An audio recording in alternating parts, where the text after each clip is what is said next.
All right, everyone. In this video, what we're going to do is we're going to work through an example of a binary logistic regression.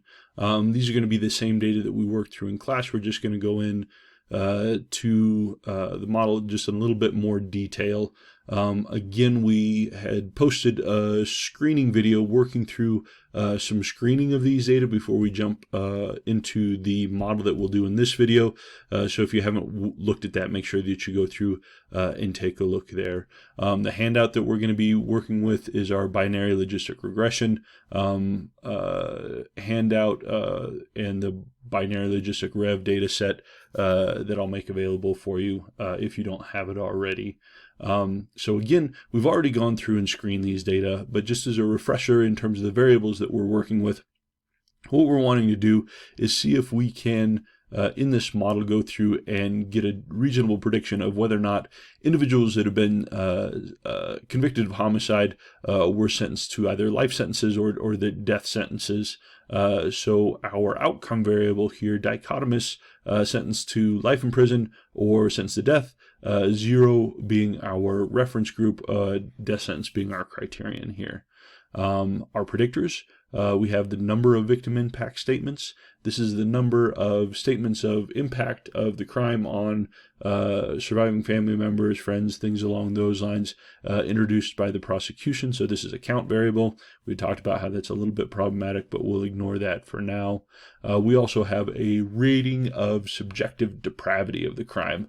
So how severe and gruesome the crime was, 0 being not at all, 100 being sort of the most gruesome, depraved situation that you could think of, I guess. And then our last predictor is our categorical predictor. This is a nominal variable, and this indicates the mode or the type of which, or the circumstances under which the victim impact statement was delivered. 0 being none, 1 being the victim impact statements were presented privately, 2 the victim impact statements were presented in a question and answer format, 3 being an open format.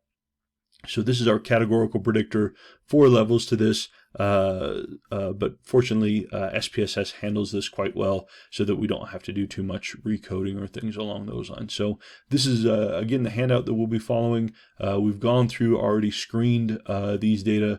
Remember that we in the screening had conducted some smoothing on number of VIS and our depravity ratings. In both of these cases, both of these variables, there were 2 cases that we ran some smoothing procedures.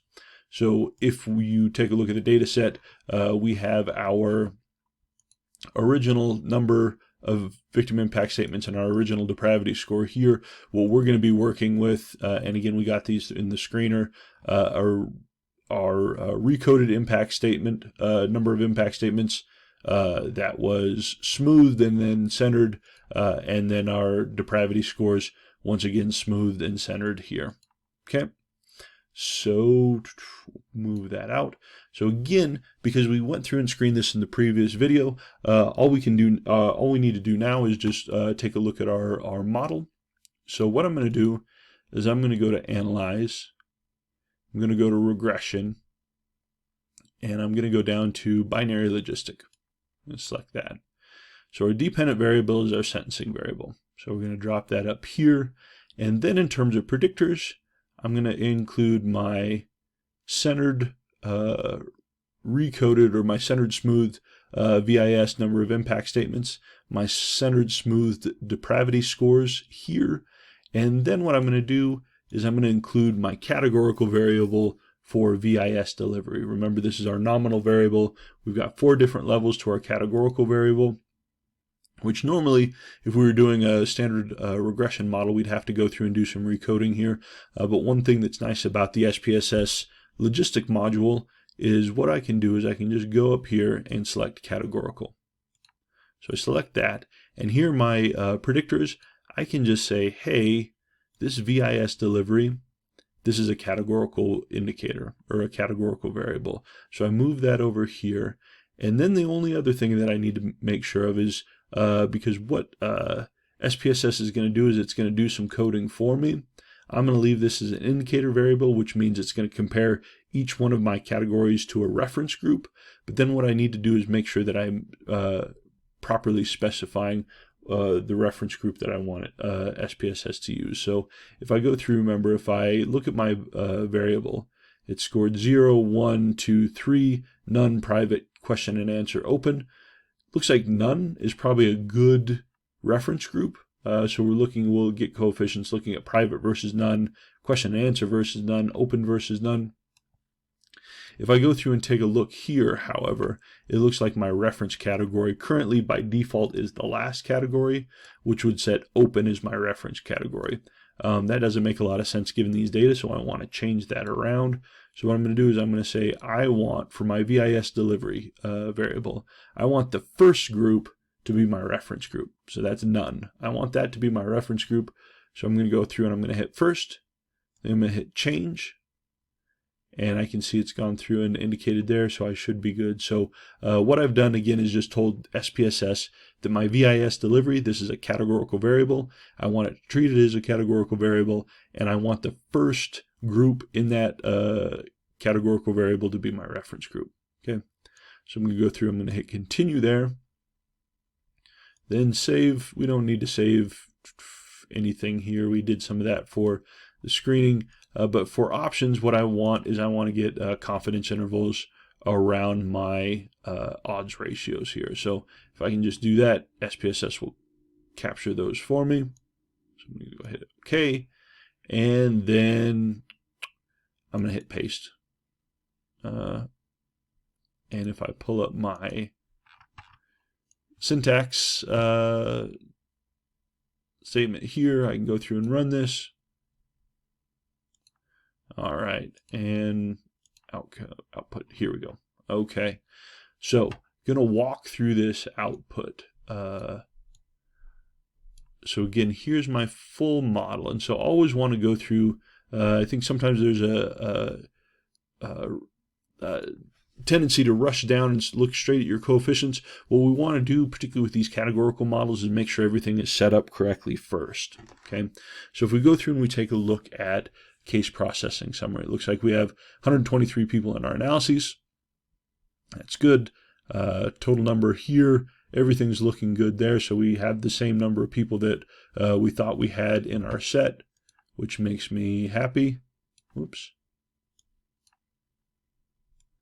123, no missing data, so we're good there. Okay. Now, my dependent variable, we have life set as 0 and death equals 1. This means that the death sentence is my criterion, life is my reference group. Always important that for these models that you know which group is your reference group and which group is your criterion group.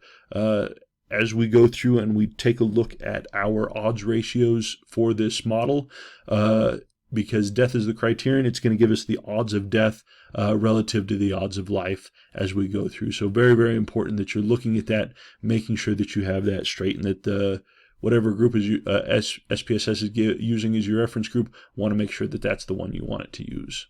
Okay. Here we have my categorical variables coding.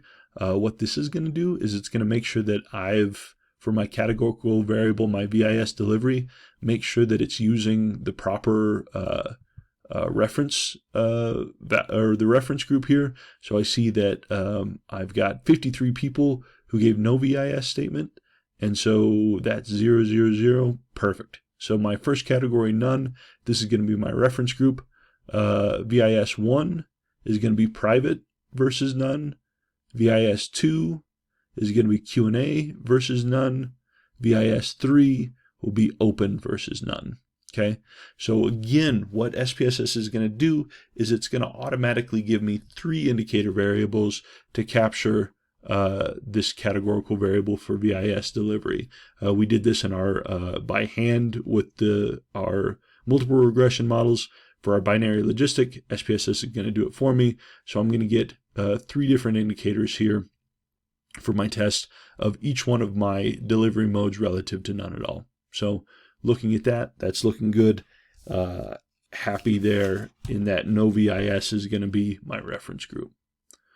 So if I go down through, take a look at this first block here, beginning block 0, this is giving me results from my model with no predictors, okay? Remember that within our logistic models, a model with no predictors, this is kind of my baseline for going through and evaluating sort of the adequacy of the model and things along those lines. So in a model where I don't have any predictors, what do I see going on here? Well, I see my classification table is my predicted in terms of determining whether or not individual cases were sentenced to life or death, and this is what I actually observed. What we see is that in a model with no predictors, my model assumes that everybody got the death sentence, okay? And I'm 57.7% correct on this, okay? So what did my model do here? Well, what my model did is, because my outcome, life versus death, is not perfectly balanced, I have more people who are sentenced to death than who got life in prison. And so in the absence of any other information, my model just predicts that everybody got the death sentence. This is sort of like just guessing the mean. In the absence of any other information for a continuous outcome, I'll just guess the mean for everybody. That's essentially what SPSS has done in this logistic model. In the absence of any other information, I'm just going to guess the most frequent category for everybody. And so we see that no one in the model without predictors has been assigned a life sentence. Everybody got assigned a death sentence. But what ends up happening is we end up with a whole lot of false positives here, okay? So again, in our model with no predictors, everybody just gets assigned a life sentence, or assigned death sentence, just because that was the more frequent category in my outcome, okay? So not super important, just want you to know exactly what's going on here, okay? If we go down here and take a look at variables in the equation, well, we don't have any variables in the equation. This is my baseline model with no predictors. And so what I'm getting here is just a raw estimate of the log odds of death versus life with no predictors in my model, okay? So in the absence of any predictors, basically what this exponentiated log odds is telling me is it's just giving me the odds ratios of the likelihood of being sentenced to death relative sentence to life in this baseline model with no predictors. So we see my exponentiated log odds here gives me an odds ratio of 1.365. I could literally interpret this as sort of just based on no predictors, just based on looking at our outcome here. I can interpret this as the odds of death being about 1.4 times greater than the odds of a life sentence in these data. Okay, so if I'm just looking at the data as a whole, just the people included in my sample, there's about a 1.4% greater odds of greater likelihood of death sentence relative to life in prison. Okay, I could also interpret this. Remember, odds ratio of 1 means even odds. So what I can do, if I take that odds ratio and I subtract 1 from it, I get 0.365. So I could say for the individuals in these data, sort of for the observations that I have, there's about 40% more likely to be sentenced to death relative to life in prison, just based on this. Okay, so again, this is just more descriptive. This is just my baseline model with nothing.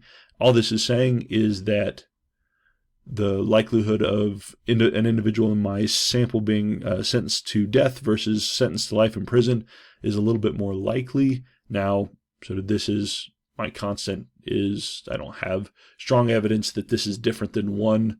Not going to make a huge interpretation here, but just wanting you to know what's going on with this here. Okay. Variables not in the equation. If we go down to this next table, remember that we had talked about in class that unlike our OLS regression, our logistic models, there's a number of different ways that we can go through and calculate and look at individual tests of my individual predictors. We're going to work with all 3 here in this example. Going to spend the least amount of time with this here. This is going to be, so you'll hear this called a score test or Lagrange multiplier, what this table is giving me is tests of my individual predictors using sort of based on a Lagrange multiplier procedure. So with the exclusion of depravity and then my VIS delivery with my individual predictors here, it looks like my Lagrange multiplier is telling me that I'll eventually have, maybe potential evidence of a depravity score and then some of my VIS deliveries. Really, at the end of the day, we're not going to worry about this too much. The Lagrange multiplier is kind of an intermediary between the Wald statistic, which is what you often will generally see reported, versus a log likely difference test, which we'll get into at the end of the example. So really, you can probably not pay too much attention to this, but just know what this is. This is just your score test or your Lagrange multiplier, which ends up kind of being sort of an intermediary test between the Wald statistics providing your outcome and then the log likelihood difference that you can do by hand based on sort of if you set up your models correctly here. Okay, so that's that. So this is just taking a look at our baseline model. Okay, if we get down into block 1, this is where you're actually getting into the meat and potatoes of your analyses here. Okay, so your first table here, block 1, this is where if again this is your baseline model with no predictors here, this is your model with all of our predictors. So this is going to be again centered number of impact statements, centered depravity, and then my categorical VIS delivery with 1, 2, 3 dummy codes here. Okay, so if I go up through and I take a look at my omnibus test of model coefficients and take a look at my p-value, what I'm seeing here is fairly strong evidence for reductions in my model log likelihood given the inclusion of my predictors. Okay, remember that our log likelihood value is an sort of a raw metric of the overall fit of our model. Now, a log likelihood in and of itself, I can't look at a log likelihood and say, oh, that's a good log likelihood or a bad log likelihood. But what our test is doing here, the test of the overall model, is it's comparing the log likelihood value of your baseline model with no predictors against the log likelihood value of your model with full predictors. So the -2 log likelihood of your full model with all your predictors is 1.47 or 147.04. And what this is it's giving you a test of the difference between your two log likelihoods given the inclusion of 5 predictors. Okay, so again, you've got 1, 2, and then your 3 indicator variables. So what this is doing is it's saying if I were to take the log likelihood of my model with nothing in it and compare it to the difference in my log likelihood of my model with all 5 of my predictors, the difference between those two log likelihoods is going to be 20.529. And with 5 degrees of freedom associated with 5 additional predictors, this is giving me that difference in the two log likelihoods is distributed on a chi-square distribution with the number of degrees of freedom being the difference in the predictors in the model. So my model with no predictors against my model with all my predictors is a difference of 5. And the difference between those two log likelihoods is 20.529. And so I can test that on a chi-square distribution with 5 degrees of freedom. It's giving me a p-value of 0.001. Okay, and so what this is saying is I'm getting some sort of sizable reduction in my model log likelihood with the inclusion of my predictors. And remember, with our categorical, with our logistic models, lower log likelihood indicates better model fit. And so what we're seeing here is a non-zero reduction. And so we've got strong evidence that the inclusion of the 5 predictors in my model is resulting in a better fitting model than our model was with no predictors at all. Okay, and so think about this as your kind of like a test of your R squared. Now you'll see we've got a couple of pseudo R-squared statistics here. Ignore those. Don't interpret those. Don't worry about those. What we're doing here is we're just saying the log likelihood for my full model subtracted from the log likelihood of my reduced model gives me a difference of 20.529 points, and that reduction is consistent with traditional benchmarks of statistical significance, suggesting some level of improvement in my model with the inclusion of my predictors here. Okay. So again, what this is saying is the inclusion of VIS, depravity, and VIS delivery, the combination of those predictors is resulting in an improvement in my model to predict my outcome. Okay. All right. Here we see my classification table. My classification table, if I go through and take a look at this relative to my classification table in my model with no predictors, my model with no predictors was just guessing the mean, right? It's just putting everybody in the most frequent category, which is a death sentence. Here, we get a little bit more differentiation, right? Overall accuracy here was 57.7%.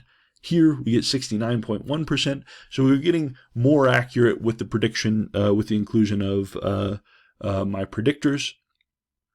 And if I'm going through and taking a look, remember we talked in class, we can look at overall accuracy, but that actually doesn't, that gives us pretty limited information about how well our model is working. Remember that if we go through and we can think about if this is what we actually observed, if this is our criterion, and this is what our model predicts, right?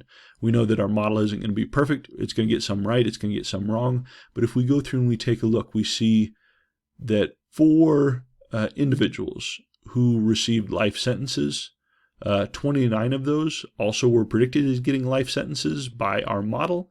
And so we would refer to these as our true negatives, right? Because negatives is our reference group. It's not our criteria. So this is going to be our cell with our true negatives. We also say that 56 of the individuals who we saw received a death sentence were also predicted by our model to receive a death sentence. We're going to call these our true positives. Okay, so our true negatives are true positives in terms of our reference group and our criteria.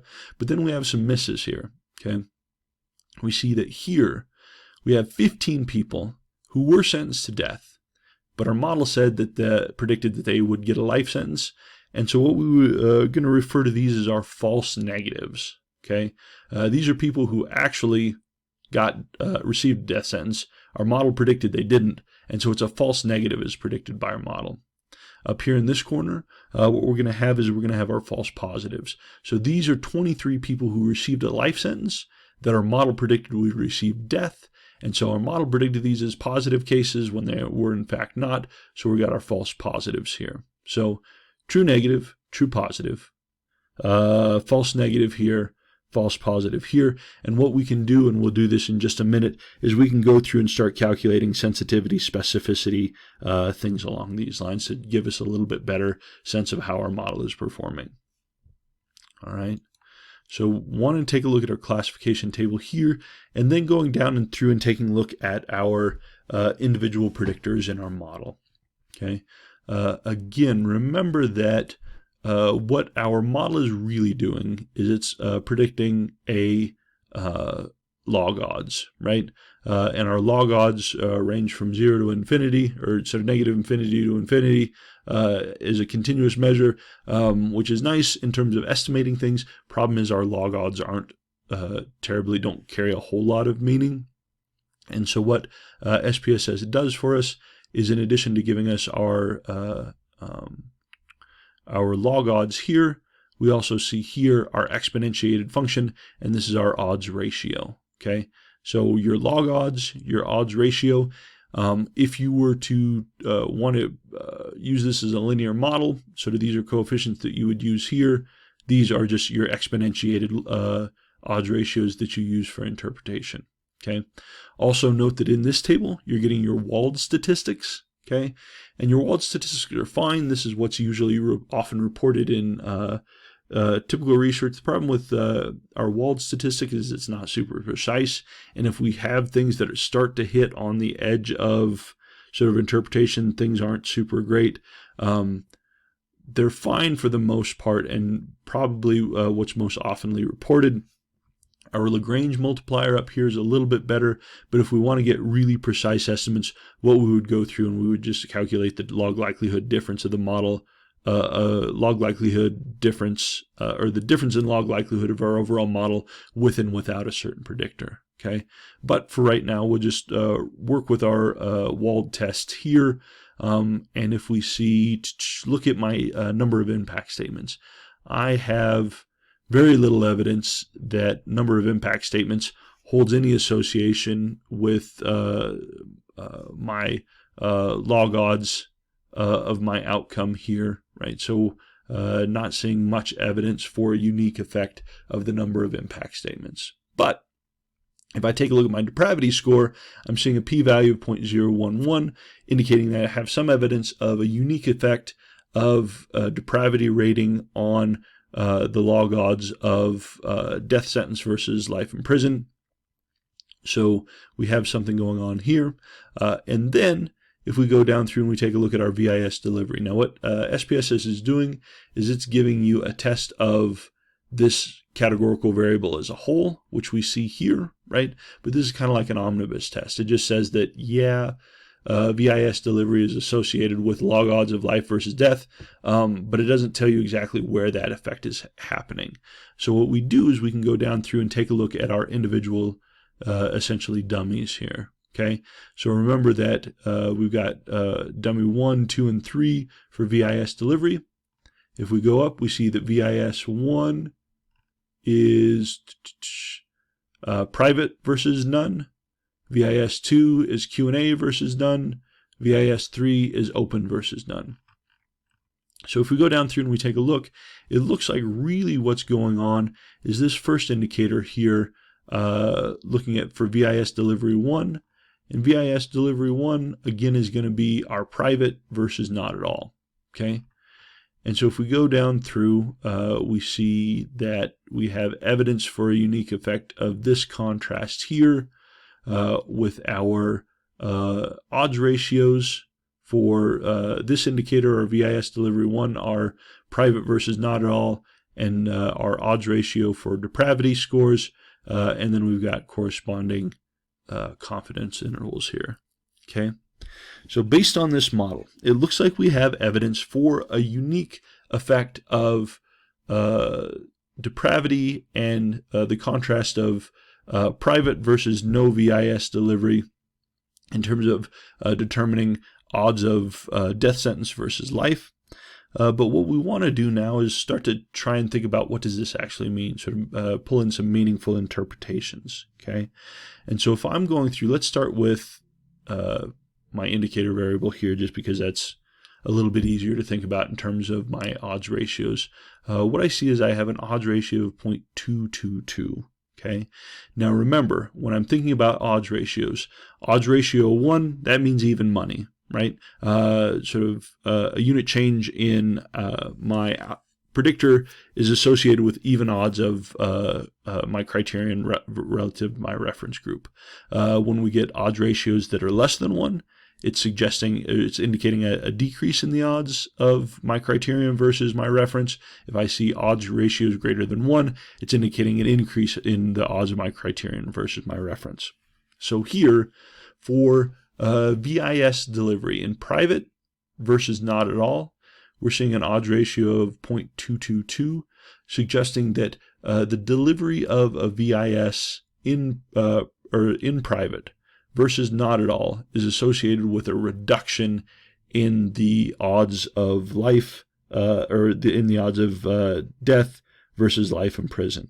Okay, so here, with an odds ratio of 0.222, right, what I could say is that interpret this as indicating that the odds of death are about 0.22 times as likely as that of life in prison for cases where the VIS was presented in private versus not at all.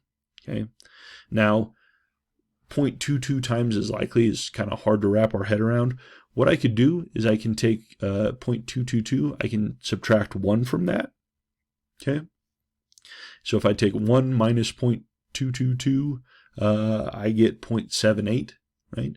And so what I could do is I would say, I could also just flip this around and say the odds of death versus life in prison decrease by about 78% for VISs presented in private as compared to not at all. Okay. Now, this is a little bit sort of tricky and counterintuitive because, from my understanding, sort of the idea of presenting the victim impact statement is to say, hey, this person sort of impacted my life and maybe indicating a more severe sentence. But what this data is saying is that for cases where this victim impact statement was presented in private versus cases as compared to cases that didn't have any impact statement at all, cases that did have an impact statement and presented them in private, this is associated with about a 78% decrease in the likelihoods of death sentence versus life in prison. Okay, so what we're seeing is an actual reduction in the odds of death versus life for impact statements delivered in private versus nothing at all. Okay. So we can do the same thing, go up and take a look at our depravity score here. And we're seeing evidence for a unique effect of the depravity of the crime in terms of the odds of death versus life. And this odds ratio is greater than 1, suggesting that as we see increases in that depravity score, we're seeing increases in the odds of a death sentence versus life in prison. Okay. Now, again, what we can do is we can take that odds ratio and we could say that a unit increase in depravity increases the odds of a death sentence versus life in prison by a factor of about 1.1. We could also take 1.1 and subtract 1 from that, and we could say a 1-point increase in depravity is associated with about a 10% increase in the odds of a death sentence relative to the odds of life in prison. So we're seeing a small increase, right? And this can be a little bit confusing when we're talking about continuous predictors, because a 10% increase in the odds of death versus the odds of life in prison doesn't seem like a whole lot, right? But remember that this depravity score in its original scale ranged from 0 to 100. So a 1-unit increase really isn't much of an increase on that scale at all. That's a trivial amount. And we also want to remember that when we're talking about unit increases, or sort of if I go from 1 to 2 to a 1 to a 5 to a 1 to a 10, that this is exponential in our logistic models. So it's different than our multiple regression, where we would just multiply our coefficient by sort of however many unit increase and say that would be expected increase in our outcome. Here, remember, what we're doing with our logistic models is we need to take whatever our increase is, and we need to sort of take that as a power function. So if I'm going through and I said, let's shrink this down a little bit here. Okay. So what this is saying is that a 1-unit increase in depravity is associated with about a 10% increase in the odds of a death sentence versus odds in life in prison. Okay. But what about a 2-unit increase? Well, 2-point increase, I would take my odds ratio, 1.10, and take that to the second power. And if I do that, my result is 1.21, which suggests that based on my data, a 2-point increase in depravity score would be associated with a 21% increase. Okay, so we're seeing that things are starting to get greater and greater. Now, a 1-unit increase, a 2-unit increase isn't a whole lot on a 0 to 100 scale. So what I might want to do is, I'm trying to go through and interpret this. I might want to say, well, what about a standard deviation increase in my depravity score? What would that do to the odds of death sentence versus life in prison? Well, I can go through, and if I go back through and take a look at my data, if I go analyze, descriptives, and I take a look at my depravity score, see the standard deviation of my depravity score is about 8.191, right?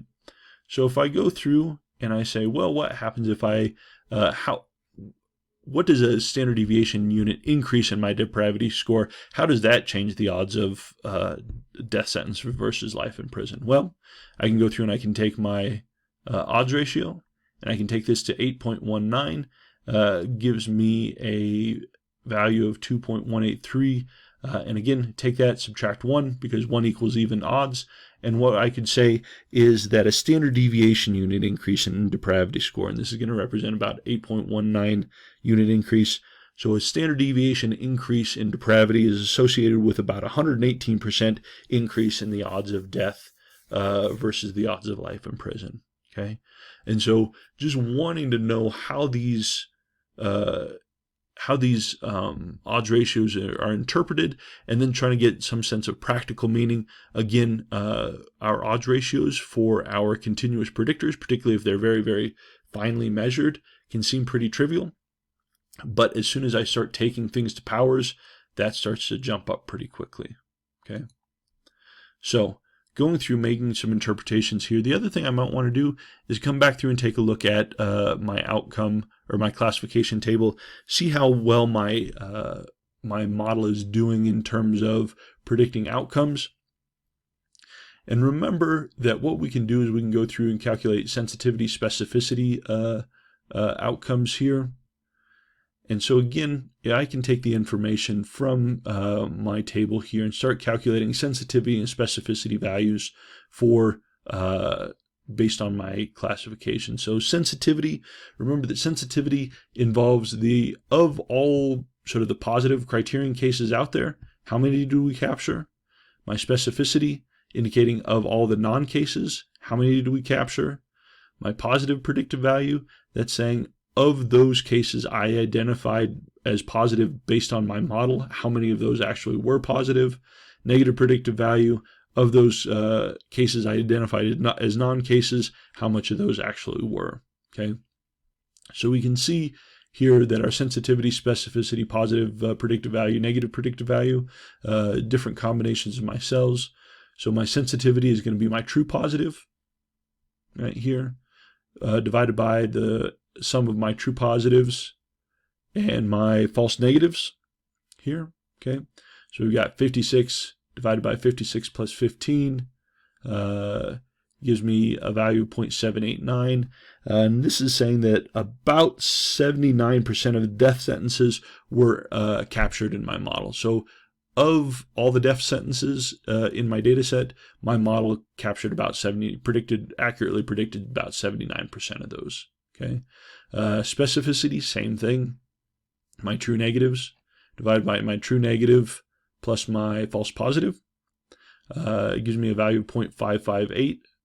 And so what this is saying is about of my model, I correctly identified 55.8% of the life sentences observed in my model. So we were wrong. About half the people who identified about half the people who received life sentences were not captured by our model.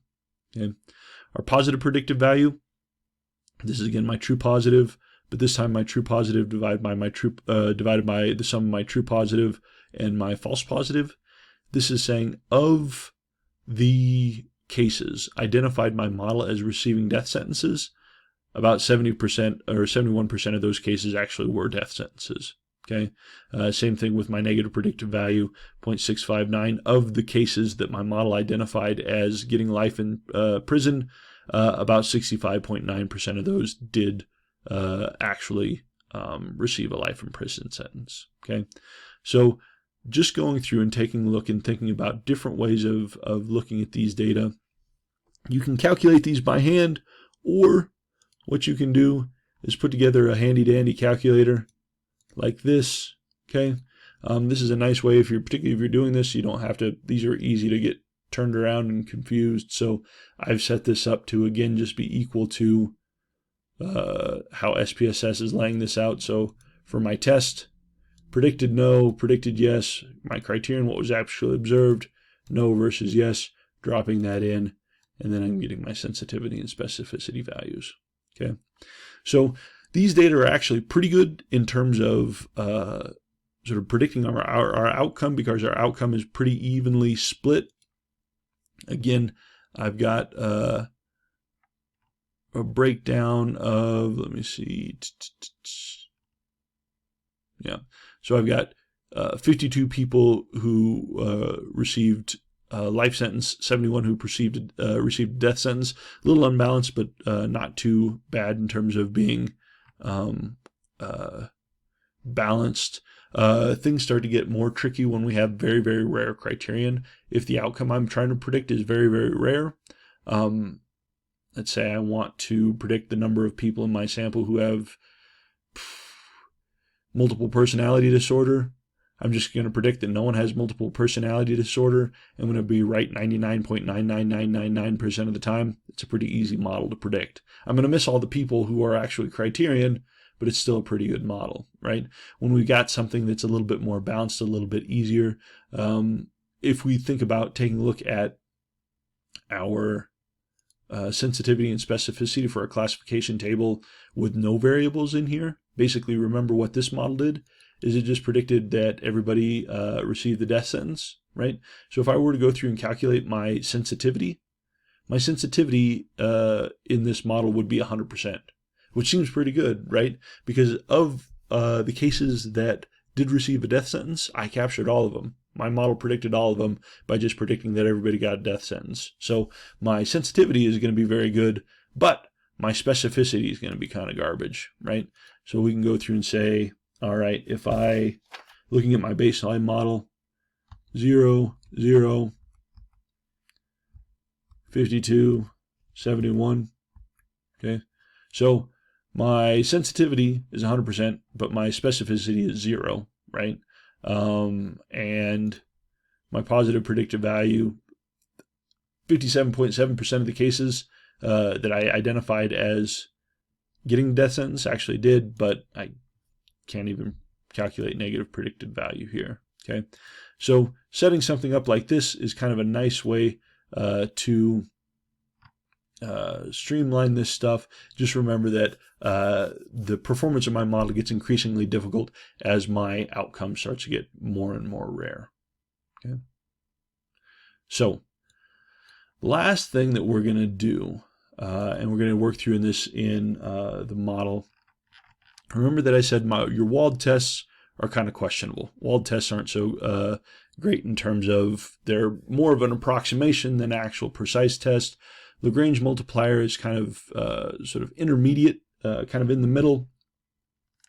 Our sort of best test, if you want a very precise test of the contribution of individual predictors, what we would do is actually run a difference in our log likelihood values, okay?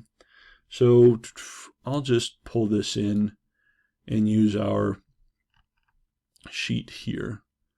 So we go through and we take a look at your handout. What I've got here is two different models, okay? And let's say in our model, I wanted a very specific test of my depravity score. Now, my walled test gives me a p-value of 0.011, which is fine. But let's say I wanted a very specific test of this, okay? So what I might do is I could run two models. I'm going to run a model first with sentences as my outcome, and then what I'm going to do is I'm going to include impact and VIS delivery, so my centered, smooth number of impact statements and VIS delivery. Okay, so what I'm going to do here is I'm going to run a model that doesn't contain the variable I'm interested in testing. In this case, is my depravity score. Okay, so I go through and I run the model just like we did before. I just leave depravity out of it, and what I get is my outcome here. I get my test of the model with just these two predictors, which looks like these two predictors are still better than no predictors at all. But what I get here is a -2 log likelihood for my model with just these two predictors. Okay. Then what I can do is I can run a model with all three of my predictors. So here I have my, this is the model I ran with the number of impact statements, centered depravity, and VIS delivery. So the only difference between these two models is that this one includes my depravity score, that I want to test specifically, this one doesn't. Okay, and so if I look, I can see, remember that for my models that are doing a better fit of my data, I should see a reduction in my -2 log likelihood. And so if I look at my -2 log likelihood value for my model with just the 2 predictors, and my -2 log likelihood value with my all 3 predictors, I see that I go from, zoom this in, I go from a value of 156.3 to 147.08 or 147.0. What I can do is I can take this value. If I take 156.318 and I subtract, let me see here.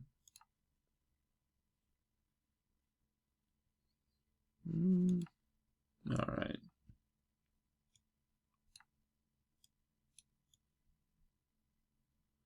All right. So I'm going to take 156.318 minus 147.038 equal, gives me a log difference in my log likelihoods across these two of 9.28. Okay, so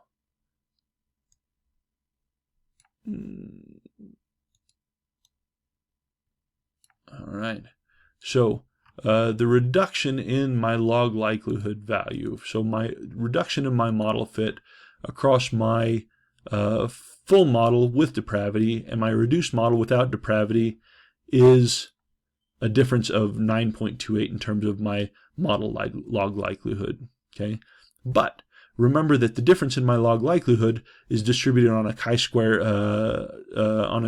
distribution. So what I can do is I can go to my tool here. Okay, this is just a graph pad that we've used in class, and I'm going to say 9.28 with 1 degree of freedom. Okay, because there's 1 unit difference, or there's only the difference between these two models. I've just included one predictor, so this is going to be degrees of freedom 1. I compute, and I get a p-value for my chi-square difference of 9.28 with 1 degree of freedom. I get a p-value of 0.002. Okay, and so if I go through and I would say, what I can do is I can use this and interpret this as a test of my individual depravity predictor. So based on my log likelihood difference score, my change in my log likelihood value is associated with a chi-square test of 9.28, gives me a p-value of 0.002, which we can see is different than the p-value that I got for depravity with my Wald test was 0.011. So this is giving me the difference in my model log likelihoods is giving me a better and more precise test of the unique impact of my depravity score in the model with and without this. Okay, so this log likelihood difference test we can go through and use to compare our models. We can use it to compare individual values, get individual tests. What we're generally going to be doing is we're just going to use our Wald tests because those are fine for the most part, but if we're getting down, want very precise estimates or very precise tests of my individual predictors, this model log likelihood is going to be different. Okay, so what we did here is no different than what happened up here in my test of my overall model. So this is just a difference, test of the difference in the -2 log likelihood of my full model versus a -2 log likelihood of my model with no predictors. We see a decrease in my model with no predictors to my model with predictors of 20.529. This is a chi-squared statistic on 5 degrees of freedom because we added 5 predictors to the model. It gives me a value of p-value 0.001. So really same stuff that we did here is exactly what SPSS is doing when it's giving you this overall model test relative to no variables versus variables in the model. Just wanted to make sure that you all have that under control and know where that stuff is coming from. Okay. So that does it. Hopefully this was helpful, taking a little bit more time to walk through this. But as always, if you have any questions, let me know. But hopefully this goes through. Also, other thing you will be helpful if you take a look at interpretation of your odds ratios. Odds ratios can get a little bit tricky, so make sure that you read through this carefully and that you understand odds ratios and how to interpret those for this set. Okay, so that does it. Good luck. Again, let me know if you have any questions, and have fun with logistic models.